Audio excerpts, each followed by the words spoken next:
Bir ülke düşünün. Bu ülkede devlet vatandaşını mutlu etmek zorunda olsun.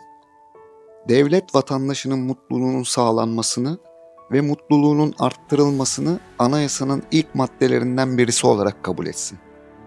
Mutluluk Bakanlığı kursun ve Mutluluk Bakanlığı halkın mutluluğunu sürekli ölçerek buna göre çalışsın. Masal gibi değil mi? Evet, ama bu bir masal değil. Dünyada gerçekten böyle bir ülke var. Bu ülkenin adı Bhutan. Bhutan kralının bizim için gayri safi milli hasıladan çok daha önemli şeyler var. Bizim için önemli olan gayri safi milli mutluluk sözleri üzerine mutluluk bu ülkede anayasal bir hak olarak tanındı. Ülkenin anayasasında birinci hedef olarak halkın mutluluğunun arttırılması benimsendi. Duyunca çok şaşıracağınız çok ilginç özelliklere ve geleneklere sahip olan Bhutan, vatandaşlarının mutluluğunu nasıl sağlıyor? Bhutan Krallığı'nın halkının mutluluğu için uyguladığı ilginç yöntemler ve Bhutanlıların mutluluğunun formülünü anlatan sözlerini ve anlayışlarını duyunca hem çok şaşıracak hem de başka bir dünyanın var olduğundan emin olacaksınız. Krallıkla yönetilen Bhutan, Hindistan ile Çin arasında kalıyor ve yaklaşık 750 bin kişilik nüfusa sahip. Bhutan'ın neredeyse tamamına yakını ağaçlık. Çünkü Bhutan'ın anayasasına göre ülkenin en az %60'ı ağaçlık ve yeşillik olmak zorunda. Şu an orman oranı %71 olan Bhutan, 2015 yılında sadece 1 saat içinde 50 bin ağaç dikerek bu alandaki en kısa zamanda en çok ağaç dikme rekorunu elinde bulunduruyor. Bhutan'da ağaç kesmenin ve bir hayvanı kesmenin veya avlamanın cezası çok büyük. Bhutan'da doğaya ve hayvanlara verilen bu değer başka yerde rastlamanın neredeyse imkansız olduğu, ağzında köpek dişleri bulunduğu için havlayan geyik adı verilen geyik türü gibi başka yerde bulunmayan hayvan türlerinin bu bölgede yaşamasına imkan sağlıyor. Dünyanın her yerinde serbest olan balıkçılık dahi Bhutan'da yasak. Bu durum Bhutan halkını hiç rahatsız etmiyor. Çünkü Bhutan halkının neredeyse tamamı et yemiyor. Et yiyen azınlık kesimin ihtiyacı ise Hindistan'dan getirilen etle karşılanıyor. Hindistan Bhutan için çok önemli bir ülke. Bhutan teknolojiyi Hindistan'dan sağlıyor. Sadece 16 bin kişilik polis ve ordu gücü olan Bhutan'ın emniyetini Hindistan ordusu sağlıyor. Bhutanlılar oldukça sağlıklı. Bhutan'da kilolu insan görmeniz neredeyse imkansız. Ayrıca Bhutan dünya üzerinde sigara içmenin yasak olduğu tek ülke. Sadece bazı yabancı devlet görevlilerine sigara içebilmeleri için özel izin veriliyor. Geleneklerine çok bağlı olan Bhutanlılar devlet dairelerine ve resmi kurumlara girerken geleneksel kıyafetlerini giymek zorunda. Bu kıyafetlerin üzerine takılan şallar ülkedeki statünüzü belirliyor. Örneğin beyaz şal sizin sade vatandaş olduğunuzu, turuncu bir din adamı olduğunuzu belirliyor. Kırmızı renk ise en önemli renklerden. Çünkü kırmızı renk önemli katkı sağlamış Bhutanlılara veriliyor. Bakan, meclis başkanı, genel müdür gibi bürokratlar da kırmızı şal taşıyor. Kral ise sarı şal takıyor.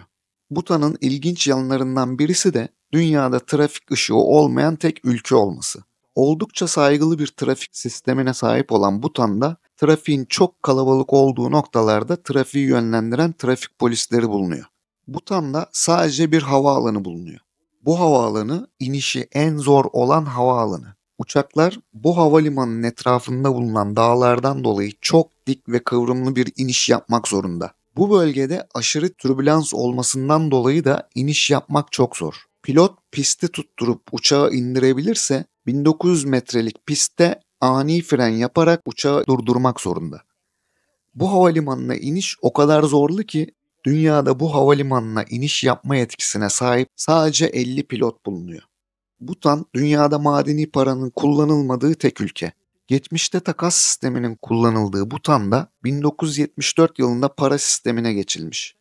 Bir Hindistan rupisine eşit olan Ngultrum adında bir para birimi kullanılmaya başlanmış. Halk kağıt paraya kısa sürede alışmış. Fakat madeni para taşımaya bir türlü alışamamış ve bu nedenle madeni para taşımak istememiş. Madeni para kullanımı kaldırılmış. Gayri safi milli mutluluk kavramını icat ederek anayasasında halkın mutluluğunu ilk görev olarak belirleyen Bhutan'da devlet halkın mutluluğu için neler yapıyor? Butan devleti bu durumu o kadar önemsiyor ki Mutluluk Bakanlığı kurmuş. Bu bakanlık insanların mutluluğu için çalışıyor. Mutluluk Bakanlığı insanların mutluluğunu belli dönemlerde ve nüfus sayımları sırasında yaptığı resmi anketlerle tespit ediyor. Ve bu yapmış olduğu tespitlere ve isteklere göre çalışmalarını düzenliyor. Bhutan'da insan mutluluğunun temel faktörlerinden birisi olan barınma ihtiyacı tüm Bhutan halkı için karşılanmış durumda. Bhutan'da herkes bir eve sahip. Evsiz insan olmadığı gibi kiracı da bulunmuyor. Eğer evinizi herhangi bir nedenden dolayı kaybettiyseniz Bhutan Krallığı'na bunu bildiriyorsunuz. Bhutan Kralı size evinizi yapabileceğiniz bir arsa ve malzeme desteği sağlıyor. Ayrıca bu evin yanında temel sebze meyve ihtiyacını karşılayabileceğiniz bir tarla tahsis ediyor. Bu tarlalarda ve ticari amaçlı tarımda kimyasal ilaç kullanımı kesinlikle yasak. Bhutan'ın hiçbir tarım bölgesinde kimyasal amaçlı ilaç kullanılmıyor. Bhutan'da ilginç bir gelenek daha var. Bhutan'ın miras geleneği. Eğer bir ev sahibi hayatını kaybederse arazisi, evi, hayvanları ve tüm eşyalarının tamamı miras olarak o evin en büyük kızına kalıyor. Bhutan'da erkeklerden çalışarak kendi kazancını elde etmesi bekleniyor. Bhutan'da evlendikten sonra erkek kadının evine taşınıyor. Bu da Bhutanlıların kadına verdiği değerin ve koruyuculuğun göstergesi olarak kabul ediliyor. Bhutan'da evlenenler kralı düğünlerine davet edebiliyorlar. Eğer kralın programı uygunsa düğüne katılıyor. Halkın arasında bisikletle dolaşan kralın en önem verdiği konulardan birisi Bhutan ırkını korumak.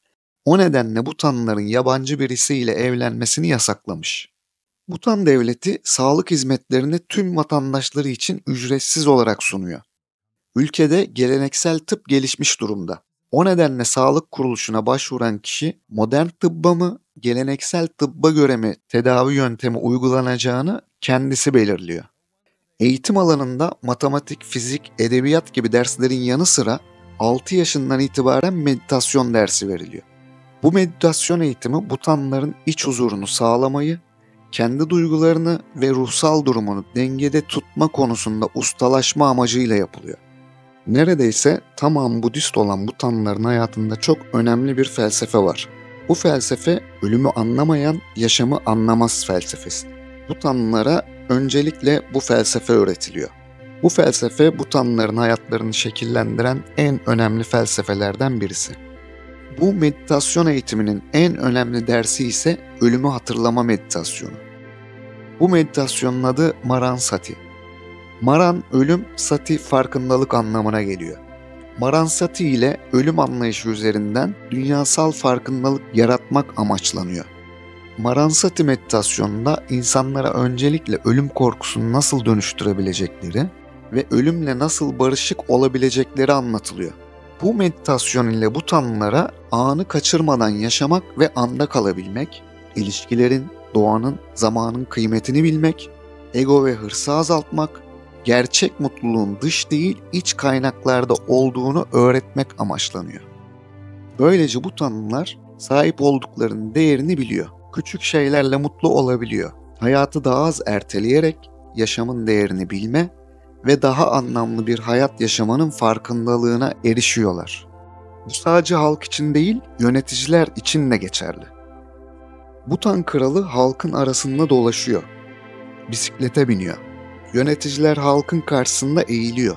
Yani Bhutanlıların sisteminde güç gösterisi ve kibir değil, nezaket önemli. Bhutanlılar için zenginlik kavramı da parayla alakalı değil. Bhutanlılar parayı bir araç olarak görüyorlar. Bhutanlılar için gerçek zenginlik, sabah huzurla uyanabilmekte, sağlık ve esenlik için şükredebilmekte, sevdiklerine ve kendine zaman ayırabilmekte, doğayla savaşmak yerine onunla yürüyebilmekte, kıyaslamadan yaşayabilmekte. Zenginlik sahip olduklarında değil, içinde taşıdığın huzurda. Yemeklerinin içine kattıkları sevginin aldıkları kaloriden fazla olmasında. Ekranda değil, penceredeki kuşun sesinde. Bhutanlılar için gerçek zenginlik, kim olduğunda, ne iş yaptığında, hangi makama geldiğinde değil, kendini bulduğunda başlıyor. Belki de mutluluğun en önemli sırlarından birisi Bhutanlı yaşlı bir kadına sorulan Hiç hayatında şikayet ettin mi sorusuna verdiği cevapta gizlidir. Hayır, şikayet etmedim. Çünkü hayatım benimle nasıl geçindiğine bakmadım. Ben her zaman hayatla iyi geçindim. Dünyanın farklı yerlerinden farklı hayatlar ve ilginç konular için abone olmayı unutmayın.